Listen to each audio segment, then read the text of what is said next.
From Hollywood, the Hollywood Radio Theater.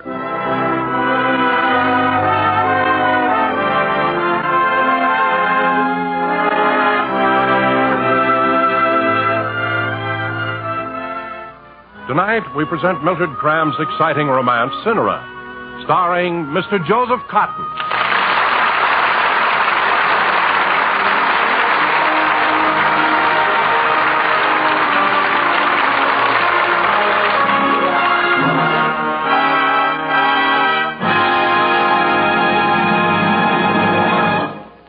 This is your host, Don Wilson. An unforgettable and inspiring story of the regeneration of a lonely man and a beautiful woman who have tried and failed to find release from the past in the dangerous, steaming jungles of West Africa. Our story is Cynara, one of Mildred Cramp's most famous romances, and our star, Mr. Joseph Cotton.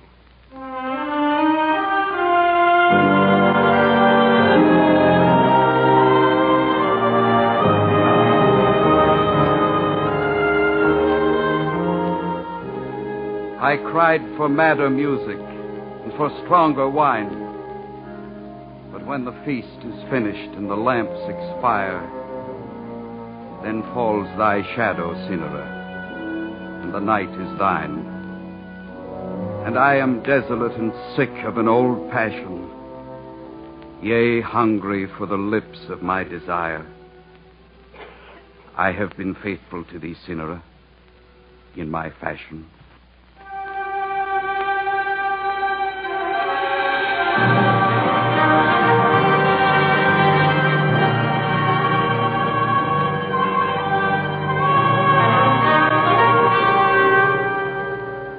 Someone has said that having been once an English gentleman, one remains always an English gentleman. If this be true, then you must still accept me as such. You must accept a man who was poisoned by a dream, and who in his pain and weakness ran until he had neither the means nor will to run farther, who dropped then and began to sink.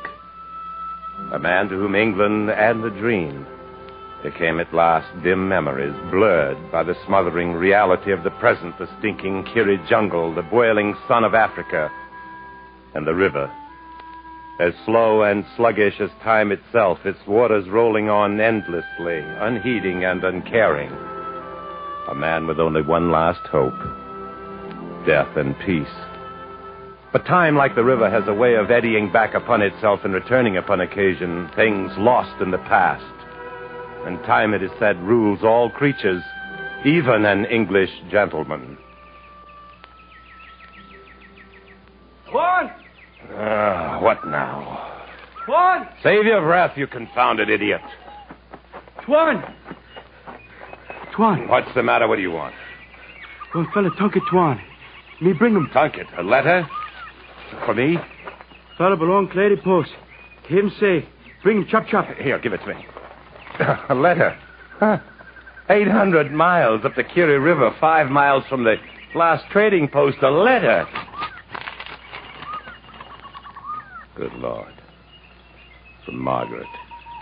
My dearest Hedda, I shall say this simply and leave the rest to you. I was wrong and I was a fool. I love you. The other didn't matter. No other could ever matter. I am still waiting for you.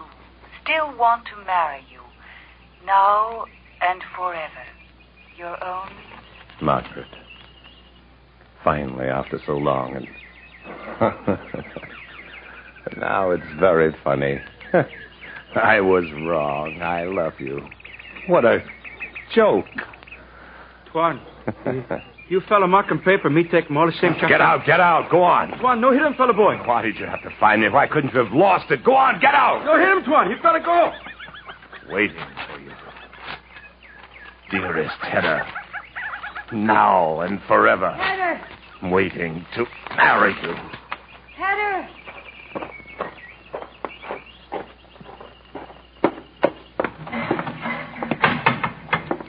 Who was that? Hedda, who was out there? Where's my shaving knitter? There by the basin. Who was it, Hedda? One of the river boys. What'd they want? All right, don't answer. Stand there admiring yourself. Maybe you like this dirty jungle, the heat and the flies. Peace, you said. Back here in the jungle, I'd find peace. And I believed you. Talk about being a fool. I believed you. Oh, shut up, Laura. I suppose you thought I'd believe anything. Go anywhere just to get away from that place. Run away together. Away from the world. Away from everything. You said. Well, I've changed my mind, Hedda. I'd go back to Port Michael tomorrow if I knew how to get there. Yes, and back to being what I was. Hedda, do you hear me? I'd go back I said there. shut up. But I can't go back, and you know it. You've got me here, body and soul. Soul? How long has it been since you've looked at yourself in a mirror? Here. Look. Leave me alone. What do you expect in a place like this? Look at yourself if you want to see something pretty. I have looked. Laura. The boy brought me a letter. Somehow it got to the trading post. The Nan sent it on up. From a woman, wasn't it? Hedda, was it from a woman? Yes. The one you told me about? I must have been drunk. I don't get hurt easily anymore. It didn't matter. I didn't mean to hurt you. I said it didn't matter. All right, sorry. That bottle's empty, if that's what you're looking for. It's been empty for a week. Well, you didn't have to drink it all, did you? I don't know who drank it. Maybe I did, maybe you did. Anyway, it's gone. What's the difference? That letter. What did she say, Hedda? She's changed her mind. She's still waiting for me. If I go to her, she'll marry me. I see. It's strange. For a second, I didn't even recognize her name. Hedda. Then it all came back, all the pain, the desire. What are you going to do? London in the rain. Lilacs for sale, the crowds at night, bright lights. Theaters and restaurants, and spring in Sussex with the morning sun. Hedda, listen to me. What are you going to do? You're going to leave me. You're going away and leave me here. Is that it? Let go, Laura. You said we were coming here to die. I know that. All right. I wanted to die. But not this way. Not alone. Let go of me. I couldn't stand it alone. You can't do it, Hedda. You can't go off and leave me Now let here. go. Why didn't you leave me in Port Michael? Why did you mess with my life? Do you think I'm just nothing? You can't pick somebody up and then throw him down and leave him there when you're through with him. Laura. Please, Hedda. Please get me out of here. Suppose you tell me how, Laura. We can walk, can't we? Walk. Took 100 bearers 63 days to bring us here from the coast, and they carried you every step of the way. Walk, you say? I could try. You can't leave me here. Oh. You just can't. Stop whimpering. I don't intend to leave you. We're both going to stay here. But Don't worry. It's not because of you. You were the only reason I'd go in a minute. I don't understand you. When you lost her, you wanted to die. And now when she asked you to come back, you want no part of it. Come back like this? Offer a woman like her the thing I've become, the thing I am now? You could change. 2 years ago, yes. Even a year ago, not now. No. We're staying here, both of us. We'll die if we do. No doubt. Fernand won't give us any more supplies from the post. There's no more ammunition for the rifle.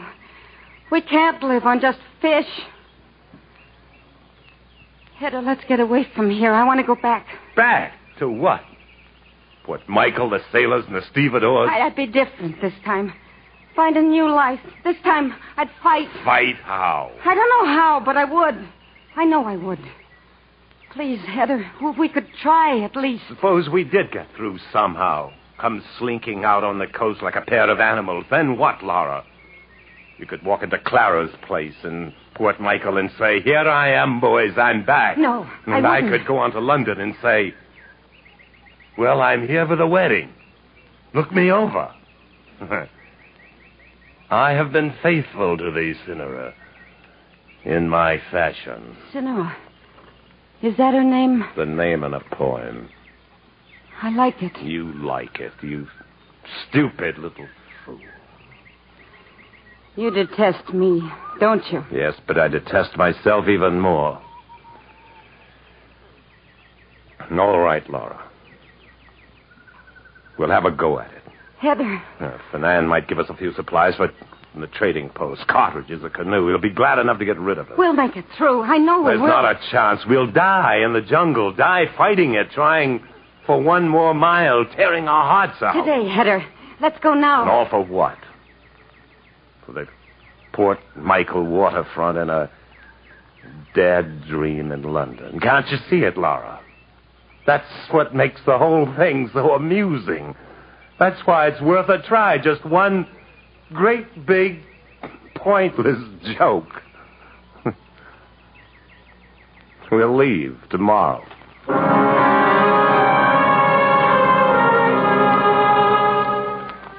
It was mid-morning when we pushed through the fringe of the jungle and came to the trading post. I had a few tins of food in my knapsack and an empty rifle. With 800 miles of hostile bush ahead, it all depended on Fernand. He'll help us, Heather. I know he'll help us. I feel good this morning. Everything's going to be all right. Oh, those ridiculous slippers of yours aren't going to be all right. They won't last another mile. They're all I had. I can't walk barefoot. You can't walk in those either. Maybe Fernand will have some boots he'll give us. My size? Haven't you ever noticed? I have quite pretty feet. Lots of people have told me so. No doubt. That's odd. There's no one around the clearing. I don't think there's anyone here. Heather, it looks deserted. Come on.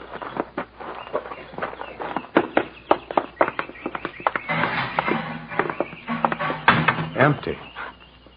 Cleaned out. Not a tin left on the shelves, not a bolt of cloth, not a cartridge, a clean sweep. The natives. Well, there's no sign of any attack. I'll tell you what happened, Laura. Fernand pulled out, left without a word. The natives came in and cleaned it out afterwards. He left us back there in the bush to die. But why? Why would he do such a thing? Why not? What would matter to him? I had no money left. He knew that. Why bother about a pair of bush tramps? No one could be that hard and cruel. Well, we made 5 miles of the trip anyway. And that's all we're going to make. Beaten. Beaten before we've even started. Didn't I tell you, Laura, what a joke it was? The natives. You've forgotten the natives. No, I haven't. As soon as they realize Fernand is gone for good with his guns and his police boys, they'll start remembering us. They'll be around, Laura. But if they came here, cleaned out what Fernand left, they'll have cartridges and supplies, and the village is less than a mile away. We could go there and... And what, threaten them with an empty rifle? It wouldn't be any worse than waiting for them to come here, Heather. You could bargain with them. They respect you. What did you say?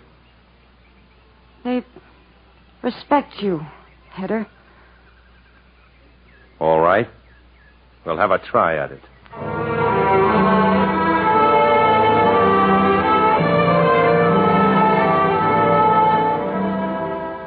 They didn't see us at first as we walked toward them. They were too busy celebrating, trying on the cast-off pajamas, straw hats, strips of calico, finishing off the last of the tinned food stolen from the trading post. A canoe and a few cartridges were the best I could hope for. The food was gone. Finally, one of the natives crossed. He called to the others, and gradually the compound fell silent. They don't look friendly. If they jump me, run for it. You might get away. Where to? Don't let on you're scared. I'm not scared.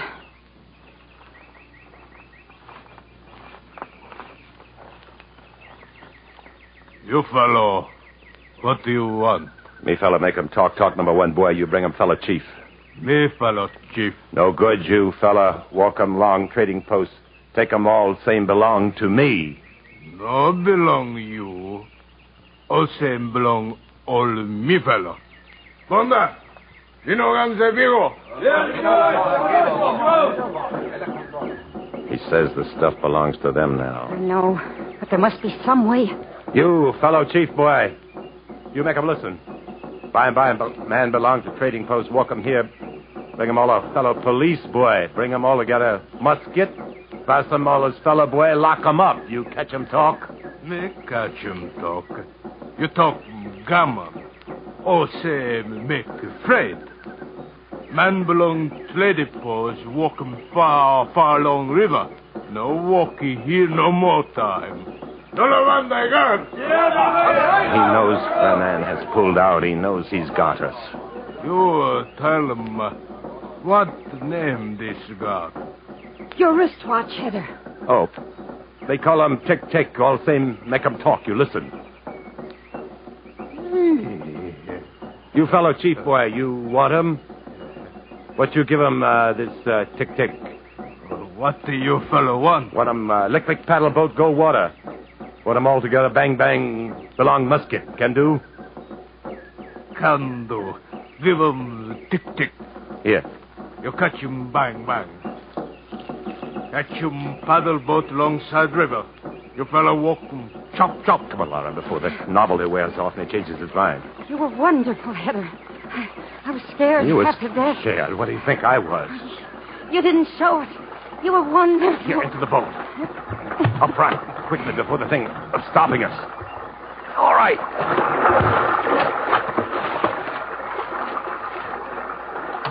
We made it. We've only made a start.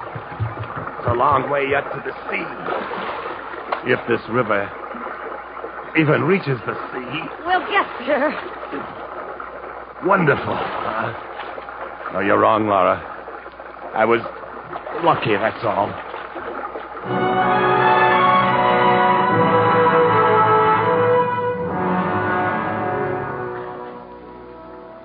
Hour after hour, we coasted down the silent river, with the green walls of the jungle at either side, sometimes closing in as if to block our passage, sometimes widening around a long stretch of lagoon. Brilliant tropic birds flashed streaks of gaudy color in the sunlight and shadow around us, and furry bands of monkeys howled and chattered from the foliage along the banks. We saw no signs of human life, but all through the day, from near at times or far away, we could hear the drums.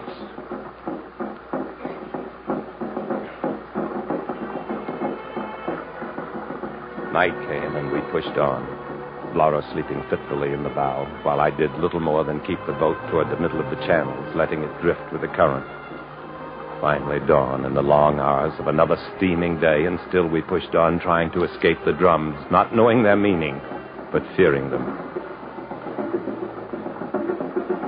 Late in the afternoon, the channel narrowed to a tortuous path rushing between the choking jungle growth that laced together overhead to form a green canopy stretching from bank to bank.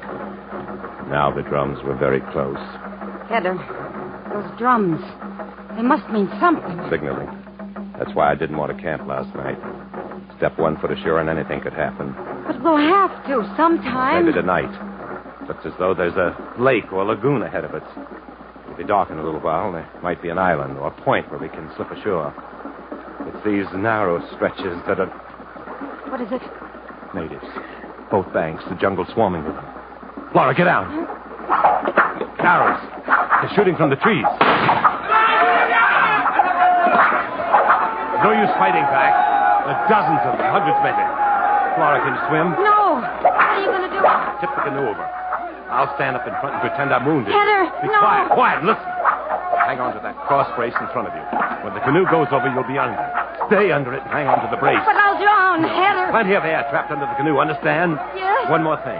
If they get me when I stand up, stay under the canoe and try to work it ashore to the other side of the lagoon. You might pull through. All right, now grab that brace. I'm going to stand up. Be careful, Heather. Good luck. Ah!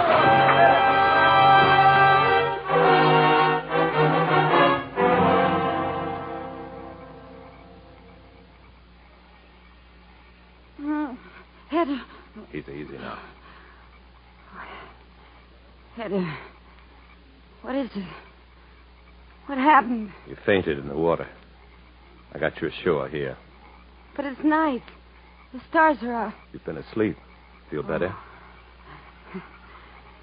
Except I'm hungry. Well, I'll look for some food as soon as it's daylight.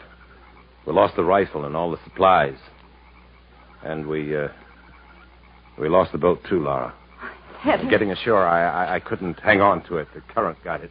Because of me? Forget it. We knew we'd never make it anyway. Already we've come farther than I expected we could.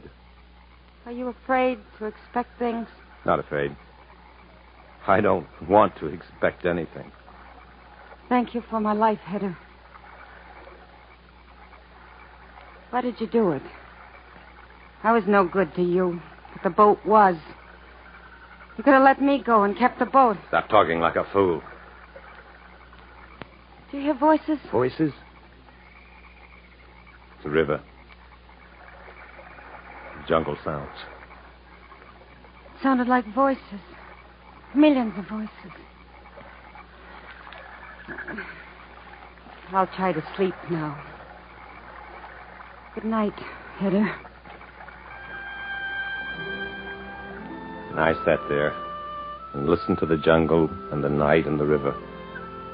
And for the first time since the letter came, I felt the desire to live coming alive again within me. Laura lay a few feet from me, her face touched by the moonlight, her hair still damp from the river, sleeping like a child. I felt pity for her.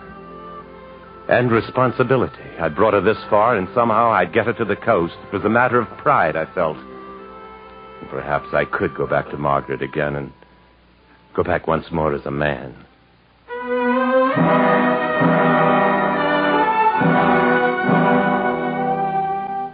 I don't know how long I slept, but I woke in that hushed moment just before dawn. A vast stillness lay over the jungle, and even the river seemed silent and waiting. And with the stillness came a feeling of anxiety, strange and unaccountable. Then seconds later, I knew the reason for it. I was alone on the bank of the river. Laura was gone.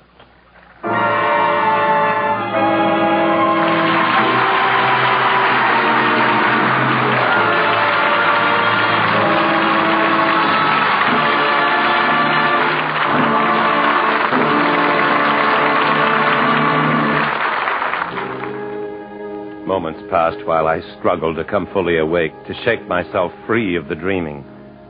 And when I realized the truth that she had gone, disappeared in the night,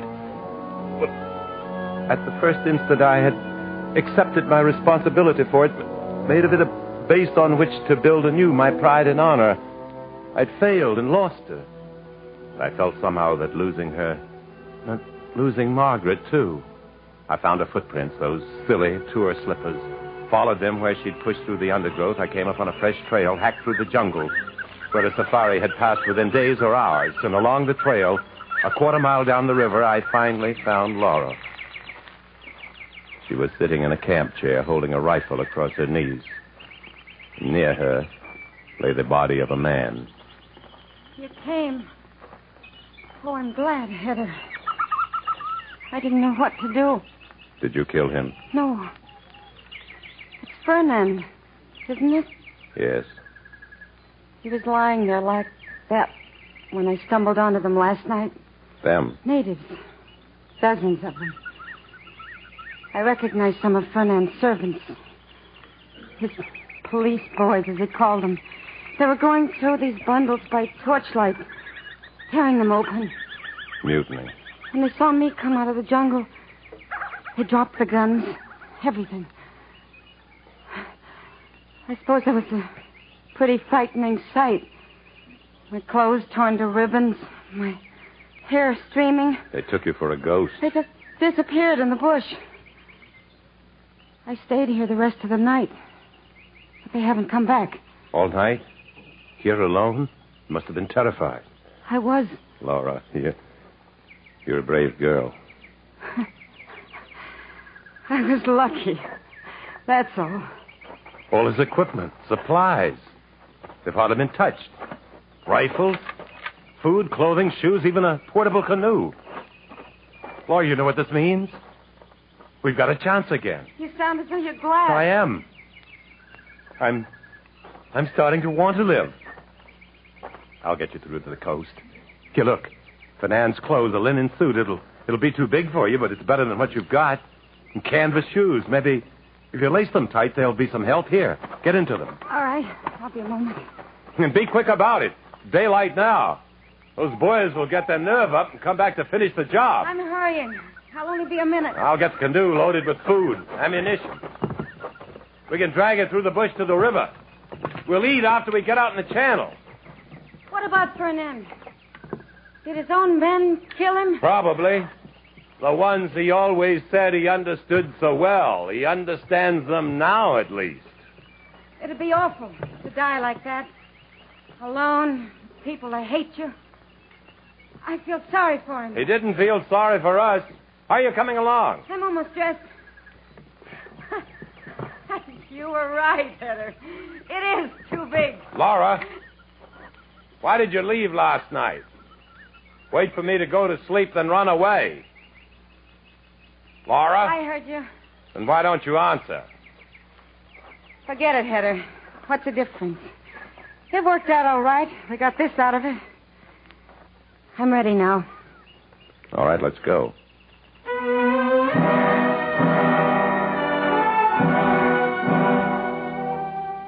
Late that night, far down the river, we took a chance and made camp on a clear point at the bend in the river. We opened tins of food, ate ourselves sick, talked and laughed, and for a moment at least, the past lifted from us. The 4 years of pain I'd tried to bury in port after port around the world, everyone the same, all like Port Michael, where it picked up Laura, lost and beaten, and in her own way running too. Did you ever dream, Heather? When you were little, I mean. About how it was going to be when you grew up? I dare say I did. I suppose everyone does. What did you dream? I don't believe I remember. The usual, I suppose. I'd do something or other very remarkable and become famous for it. I remember mine. It was always the same dream. I was always a great lady. Very beautiful, of course. Everyone loved me and served me and respected me. I don't understand it, Heather. How could I end up in Port Michael with a dream like that? Forget Port Michael. I had a dream, too. And I ended up as a tramp in the bush. But that's past. Past for both of us. It's strange. Why don't people ever dream of just being happy? If they did, things might work out better for them. Maybe. Tell me about that poem, Heather. Cynara, wasn't that her name? Well, most of it I've forgotten, except the last line. I have been faithful to thee, Cynara, in my fashion. Do all men love like that? Only in a fashion? In a way, I suppose. Each in his own fashion. Something of the sort. I don't think that's exactly what it means, though. It means more that, well, that they... That what? I can't seem to put it into words. It expresses a feeling, a mood, a sort of gentle irony. A dedication, perhaps. And a promise, certainly that. But I'm not a poet, Laura. You never loved me at all, did you, Heather? Not any time. Right from the beginning. I thought a lot of you, Laura. I still do. I knew it, really. I just didn't think about it. It was always her, never me. The girl you ran away from. The one you're going back to now. I was just available, that's all. Laura... It's like some of the Chinese in Port Michael who smoke opium to sleep and forget. That's what I was to you. A sort of opium. Nothing else. There were times I cursed you, told you I hated you, detested you. I'm sorry for those times.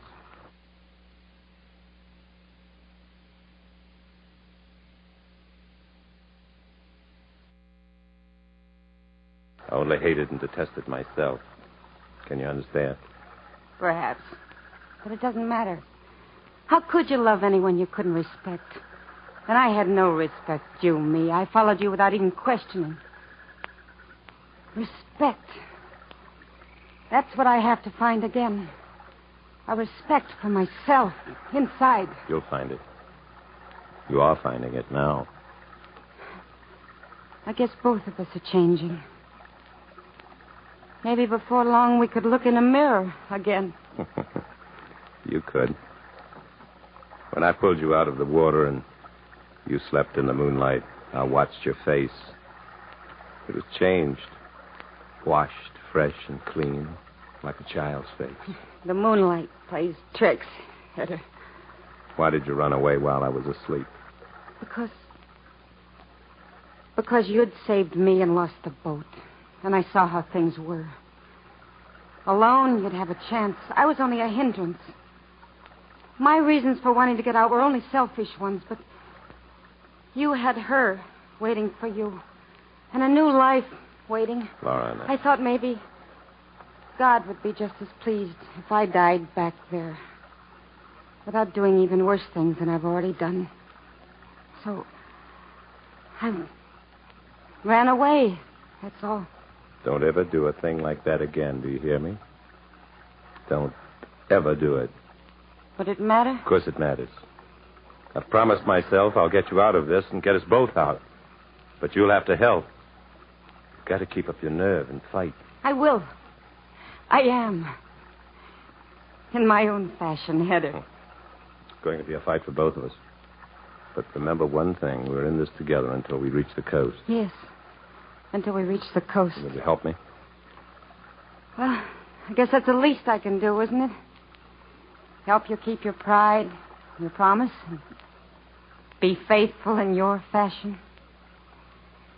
Yes, I'll help you, Hedda.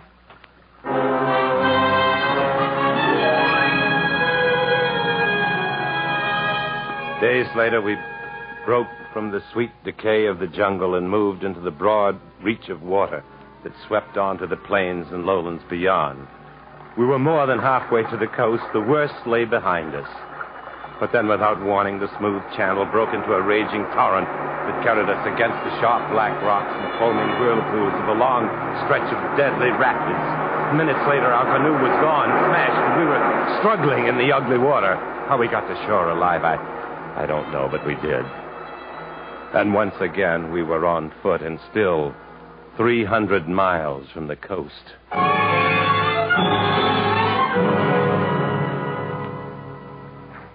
I can't, Hedda. I can't walk any farther. You've got to. We're out of the jungle now, below the rapids, and sure the river steamer comes up this far. There's bound to be a settlement around the next bend. The next bend. Always the next bend. All there be is more rain and more mud. I can't go on. You've got to. We've come this far. We can't give up now. It's easier for you. You've got a reason. So have you. Said you wanted a chance. Wait a second. What is it? Thought I heard something. There. Laura, it is. It's a dog. All right, it's a dog. What of it? It means there are people somewhere about. People? A settlement, perhaps, or a native village. They keep dogs, too. But then... No, it'll be all right. They're not bush natives. They'll probably be friendly. Hello! People. We ran away from people. Now we're back. It's different. We were beaten then. We hadn't learned to fight, but it's different now. Hello!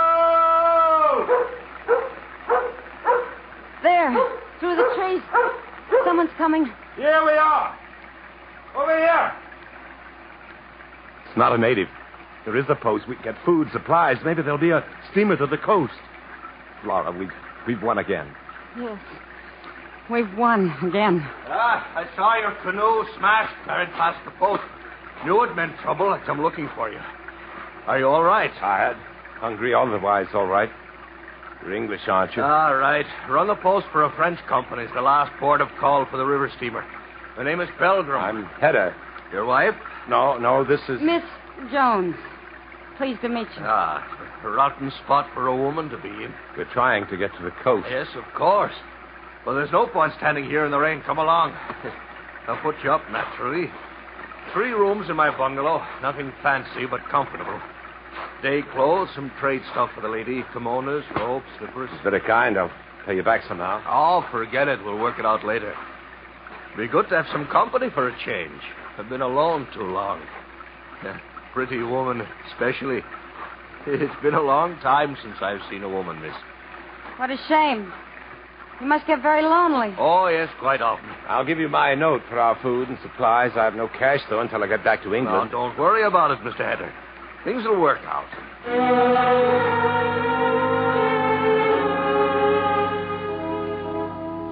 Laura spent an hour in the room Pelgrim had given her, busy with combs and brushes, sewing and pinning a Chinese robe to fit her, trying on sandals. And when she finally came out, she was breathtaking. Lovely. There was no sign of the querulous shrew, the jungle drab. Gone, too, the waterfront girl of Port Michael, blatant and tawdry. Laura had become a beautiful woman, poised and aloof. Pelgrim reacted with indrawn breath. Oh. Then he laughed, smoothed his red beard, and insisted on drinks to celebrate our miraculous survival. And nothing but the best, Mr. Hedder. And I dare say you know it. You've got the look of a man who's drunk good scotch in better A times. bit, yes. Oh, just a small one, please. I'm fresh from the jungle, you know. Well, somewhat cozier here, wouldn't you say? Oh, very much so. You, miss?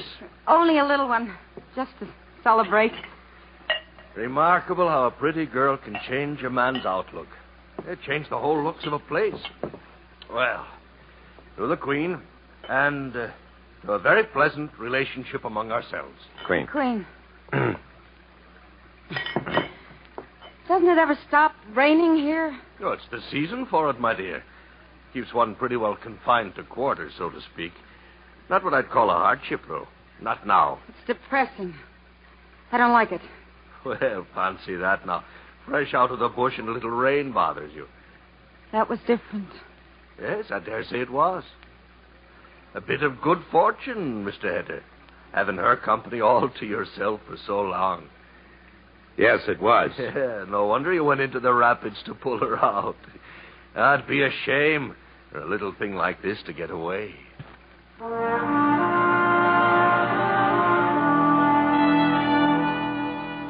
The rains held, and we were caged in the bungalow, the 3 of us, and the tension grew.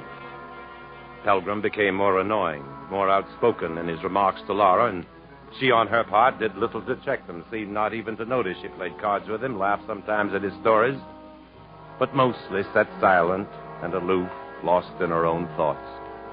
I stayed by her, protecting her, hoping to avoid an open break before the steamer came. Even so, there were incidents.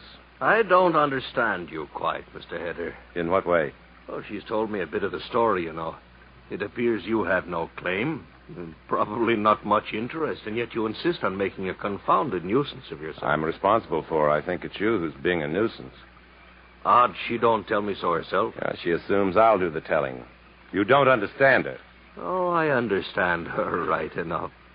Might be I understand her better than you do, Mr. Hedder. Think that one over for a while.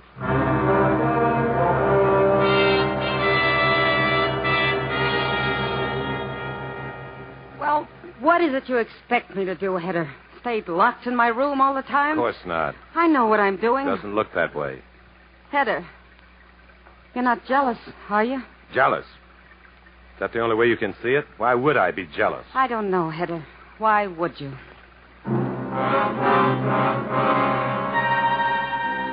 One night I woke from a doze. Laura had been in bed for hours, and Pelgrim had been sitting up drinking alone. I turned over in my cot and saw him fumbling with the latch on Laura's door. I reached quickly under my pillow and slid off the cot and walked quietly across the room. Pelgrim, maybe you'd better go to bed. You were asleep, Hedder. I'm not asleep now. No, you're not. You're taking a good deal upon yourself. I'll take more if you don't get away from that door. I'm armed, Pelgrim. A knife, Well, now. Finally, it's come to open hostility. If you want it that way. A jungle tramp depending on my charity. A man I could throw out of here to start. Have you thought of that? I've thought of it. Do as you like, but when I go, Laura goes too. Oh, does she now? Maybe you ought to ask her, Mr. Header. Get away from that door. It's my door, Header. Along with everything else here. I don't think you'll use that knife when it comes right down to it. I think you'll turn tail and run with the steamer. Oh, that fool, he knows better than to come in at night. He'll miss the landing for sure. Laura. Laura, it's the steamer. I know. I heard all of it. Well, that's that, Hedda. It's over. You'll be able to leave now. Only if the captain will take us on faith. I've no money, you remember. Us? Why, yes. Hedda, I guess I better tell you. Pelgrim wants me to stay here. Pelgrim? Why are you so concerned? You're leaving me in Port Michael anyway. I'd be as well off here as there. Back then in the jungle, you said you'd fight. You said it was going to be different. I'm not ready to face Port Michael yet. I need time. It's not fighting if you stay here. In my own fashion, it is. It's better you go alone. You have someone waiting for you. I don't. Oh, stop being a fool. We started for the coast together, and we're going there together. Then what? Anywhere you want. Doesn't have to be Port Michael. I'll take you anywhere else. Work our passage to England, if you like. Why, Hedda? What does it matter to you? I don't know why, not entirely at least. Partly because we started from nothing, fought through together. Because I can't stand to see you quit, give up. When we're right on the point of winning, well, you've got to come with me and see it through. You've got to win, too, Laura. Say you will. Promise me.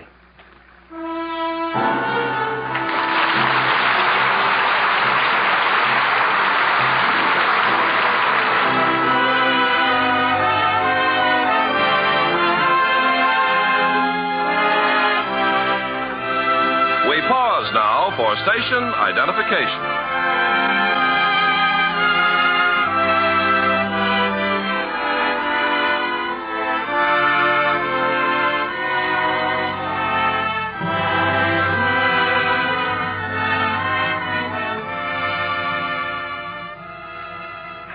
Good evening. Captain Kimberly, Mr. Hedder. At your service, ma'am. How do you do? How do you do? Captain, we're hoping, of course, that you'll be kind enough to trust us for passage out to the coast. I have credits in England. Just Mr. Header, Captain. As I told you, the girl is staying here. It's up to her, Pelgrim. She's no fool. Granted, it's been a bit crowded here for 3, but it'll be nice and cozy for 2. Laura, please. Yeah.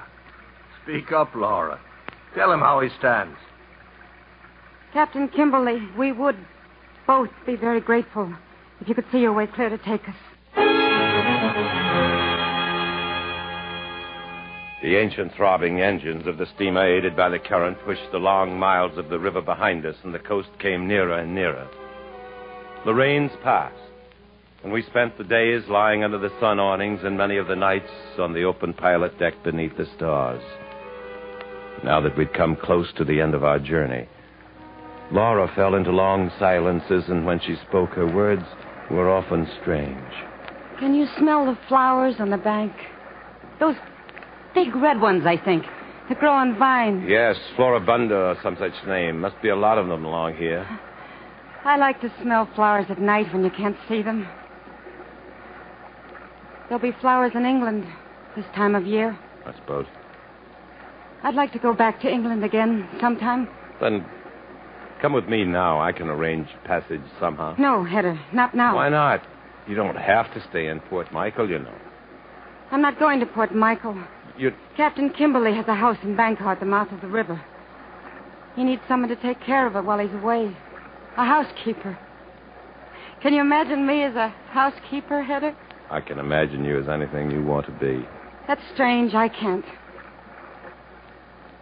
Hedda, that poet, the one who wrote about Cynara. He was an Englishman, wasn't he? Why, I guess he was, yeah. I believe so. I thought he was.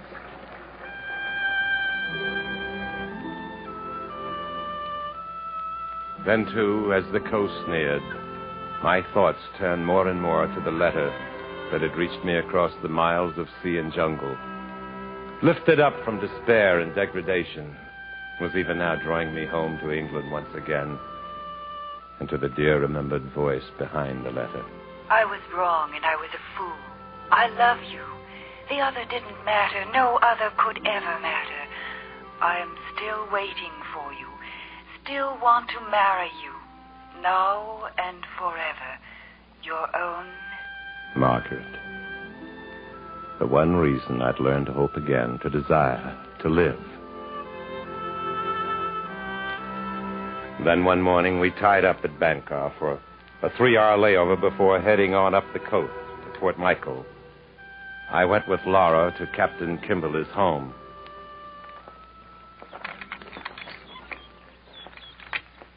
Such a lovely garden. He's a very kind man, the captain. You certain this is what you want? You'll not go to England, Laura? No, Hedda. Someday, perhaps. But I couldn't face England now. Small thing to face, Laura, after what we have faced. No, you don't understand. This is where I want to be. For now, at least. I must work things out inside myself. You'll be happy, Laura? I don't know. Perhaps even that sometimes. Oh, look. Lilacs. Scrawny ones. Well, they need water. The whole garden does. I think I'm going to be quite a busy housekeeper. Child's play for a woman who's whipped the jungle. We did, didn't we? We whipped a lot of things together. There seemed to be a kind of strength that went from one of us to the other, just when we needed it most. I hope I'll be able to find that strength alone. You will. I know you will.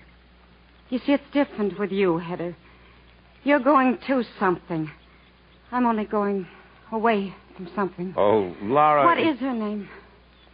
You never told me, you know. Margaret. It's a nice name. Laura, I can't leave you here alone like this. I'm not afraid. In Port Michael, I'd be afraid, but not here. Don't pity me, Hedda. It's not pity. It's more than pity. There's someone waiting for you. I know, yes, I know. Please, don't say any more. Just do one thing, if you will.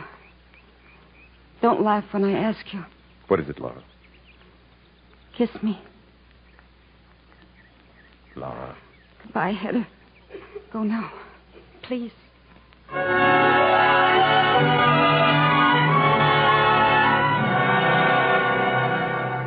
A day later, in Port Michael, I found letters held for me, credit drafts, good at the local bank, renewed security, and a foothold in the world I was heading for.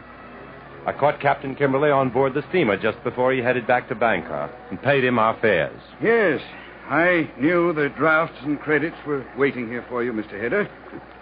News gets around in the river country and the ports. But you said nothing about it. You were even getting ready to sail without asking once for payment. You'd given me your word. And as I told you, I fancy myself as rather a good judge of men. Of women, too, for that matter. That girl knew you had money waiting here for you. How could you know? I told her while we were still on the river. Told her, but not me. Why? Well, you might say I'm an eccentric in the matter of certain reticences. She knew, and yet she still sent you away. Worth thinking about, if you ask me. Worth studying over a bit.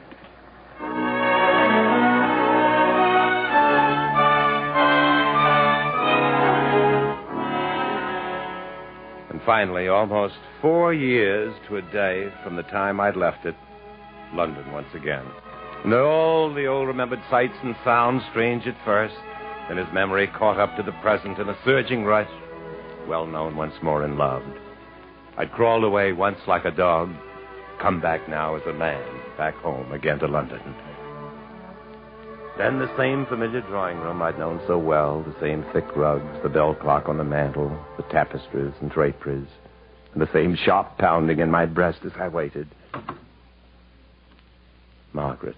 Hedda, my dear. When the girl told me you were here, I could hardly believe it. It's been a long time, Margaret. A very long time. What happened to you, Hedda? Where on earth have you been? Nearly everywhere a man can go, I guess, and many places one shouldn't. You haven't changed. Unless perhaps you're more beautiful. And your voice... I think that's why I came. Because I could still hear your voice. I don't understand what you mean. Your letter, Margaret. My letter? It reached me when I'd gone about as far as a man could go. It held me. It's brought me back. Hedda, when did you get it? Nearly a month ago. I came as quickly as I could. My dear. It gave me hope and a reason to live again. Hedda, I wrote that letter nearly 2 years ago. What? I supposed, of course, that you'd received it. And when months went by and you didn't answer, and I grew more lonely, and I could see the empty years ahead. I'm only home here on a visit, you know. What is it you're trying to say? I'm married, Hedda. Nearly a year now. Married? Hedda, forgive me. I'm... Married? Cynara? Married? I thought the letter had reached you ages ago, that you'd simply forgotten me. Oh, I know what this does to you, how you must be feeling. To you, Margaret, I'm not sure that I do. If you can only find it in your heart to forgive me. For what? For the beginning of it, I can only blame myself. In the end, I think without your knowing it, you may have done a very great thing for me. But the way you must feel at this moment, Hedda. An overwhelming surprise, shock, I suppose. But at the same time, strength. Strength I've never known before. Something else, too, something very odd. Please try not to hate me. Margaret, I think it's never best to open up the past too far nor too deeply. When a thing is gone, it's gone. Let's leave it at this, Margaret. Let me wish you the greatest happiness possible now and always. Bless you. Goodbye.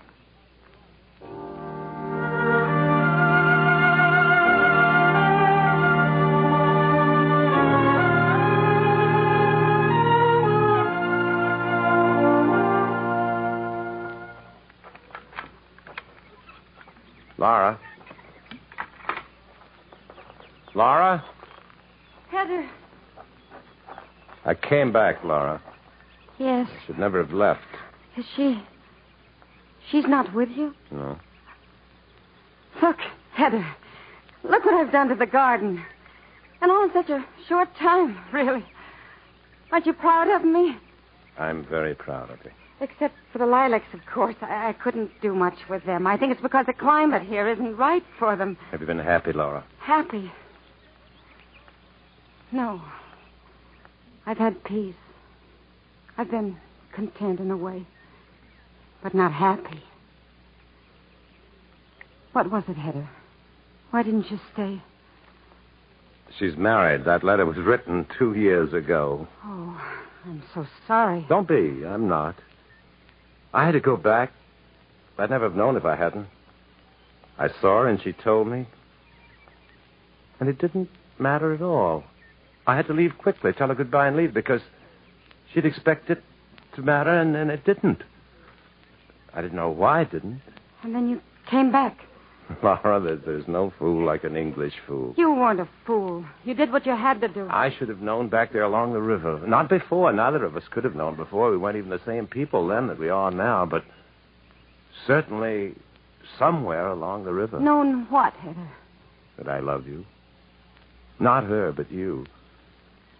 That in following her, I was following only a burned-out memory whose fire, if it had ever been, had long been since used up its fuel and turned cold. It was you, Laura. You were the real dream. Hedda. The things I found, strength, hope, came from you, Laura. Cynara, I called her, talked of being faithful to a dream, and all the time, Cynara was you. Cynara. I like that.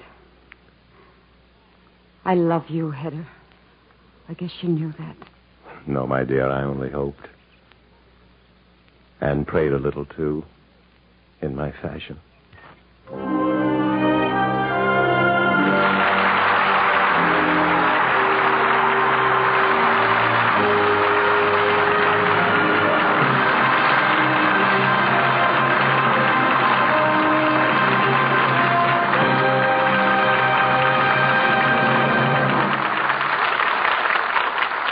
And now, once again, here is our star, Mr. Joseph Cotton.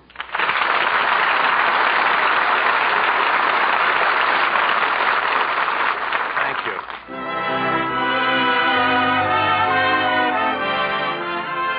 This is the United States Armed Forces Radio Service.